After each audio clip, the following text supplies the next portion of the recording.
started pulling the motor out of my 98 2500 two-wheel drive to go into the 1968, and didn't think about videoing anything to start with. All I've really done is taken the grill, the radiator hose, radiator cover, the radiator hose, and broke a few things loose.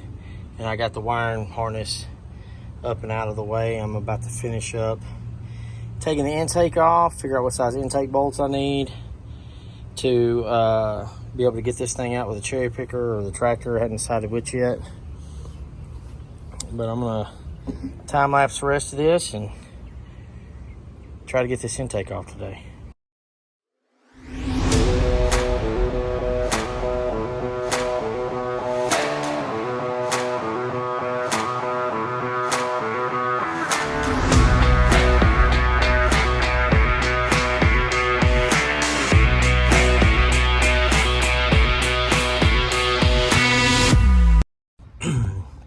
Right now I'm looking to see how I can unhook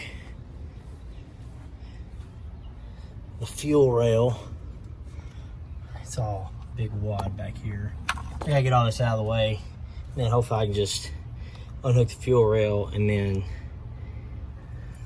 I believe down in the intake runners is the bolts to hold this thing in. And I believe those right there is probably what was causing my high idle, because I was completely missing bolts on one side.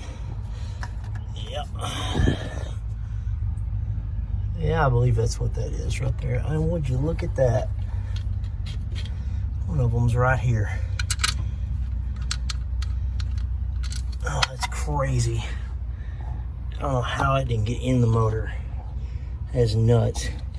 I may end up putting a bore scope down this to check it out, but I had a high idle when I bought this thing, which I bought the whole truck for less than $2,000, and the bottom end of this motor has been rebuilt, and so has the transmission, which is a 4L80E, and it runs great. I mean, it really does. I drove it all the way from Shreveport to Texarkana and didn't have any problems. I just knew it had a high idle, and I'm gonna go ahead and take a guess that that's why. Luckily, that bolt didn't come up and go down an intake runner. I'll look for the other one while I'm doing this.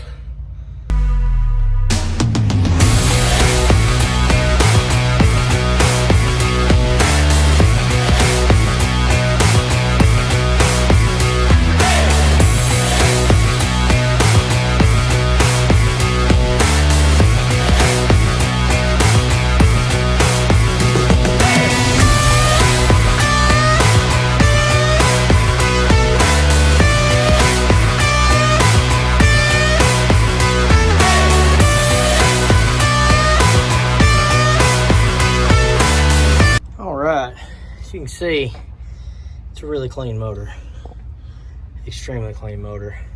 I did find all the bolts. Both the bolts that backed out were inside the intake. You see the other one down there? I don't know if you can. I don't know. I can hear it rolling. I saw it. There it goes. That's it. Not 100% sure why they had these little deals on there. I don't know. I'll find out though, but I did find all the missing ones. So nothing got vibrated into the motor.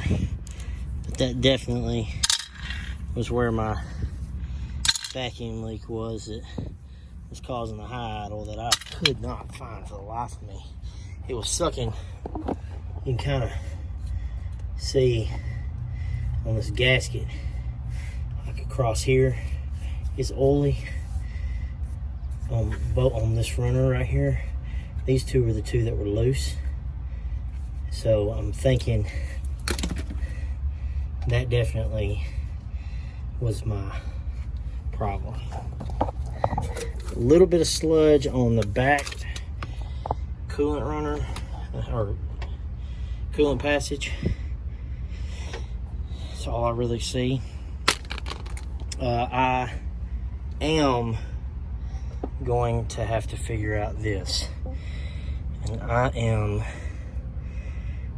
going to definitely, because I'm going to try to use the Hydro Boost, because I need all this anyway for For my C10, I'm just going to use this. If it doesn't work, it doesn't work. I'll put another master cylinder and stuff on it. But right now, I'm trying to figure out what exactly is going on with all this. Like, two of them come out and go in the frame rail, like in the nose of the frame rail right there. Is there, I mean, is there a cooler in there or something that I'm not seeing? But we'll find that out. We'll figure it out. I'm probably going to have to make all new lines for that anyway. But yeah, I'm not very far away. I'm going to pull all the plug wires off. I'm going to probably finish taking that rag joint apart, since it's just a mess. You should see how much it moves when you turn the steering wheel. I'm going to leave the starter on. And that really all I got left to do is unbolt the transmission, unplug transmission harness. And yeah, okay, I'll do that later. Yeah, that's it. And then we're gonna come up and out.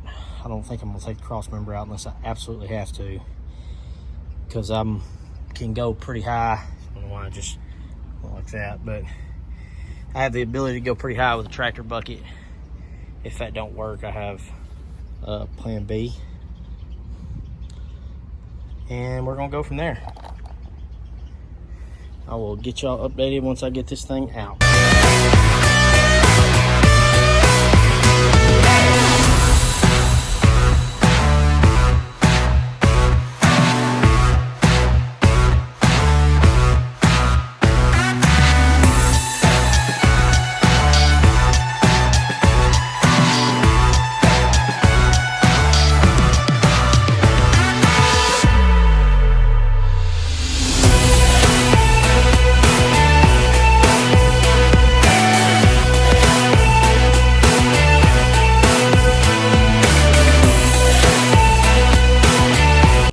Got the new motor mounts in, or the pedestals, mounts mounted. Took the headers off to make this a little easier, or the manifolds off. I don't think they're gonna work. Got the new transmission bushing on, mount bushing, whatever you wanna call it. And I think we are ready to push the truck out, so I can put the engine stand here, and then I'm gonna push the truck to the engine stand, get everything bolted in, and then push the truck back out, get the engine stand out of the way, and then push the truck back in. Also, I'm not quite sure which way this goes. If you can tell, I gotta get it in there, and then 2 studs go in that transmission, and then I can adjust this all around until I get it where I want it. I just don't want to stick it in there yet. I don't know how much room I'm gonna have. I may regret that here in a minute, but we'll see.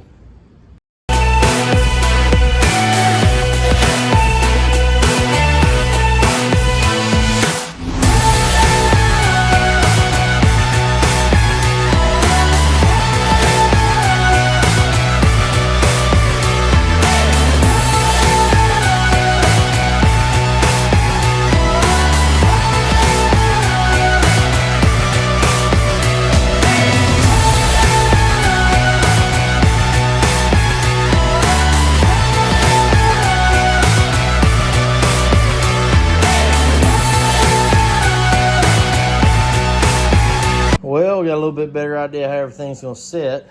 Not exactly sure why it sits so far forward. I don't know if that's gonna be a header issue, but I don't know. I guess it's really not that far forward. It does have a pretty good angle to it though. She slammed right in there though. Got plenty of room back here. Stupid dirt dauber nest. Part of, oh, that's still muddy. Part of living in the South. But yeah, we got the new transmission cross member under there. I'm not crawling back underneath there to show you. I'll show you what's up. New bushing. It's all bolted up. Now, maybe I'll get it started sometime next year.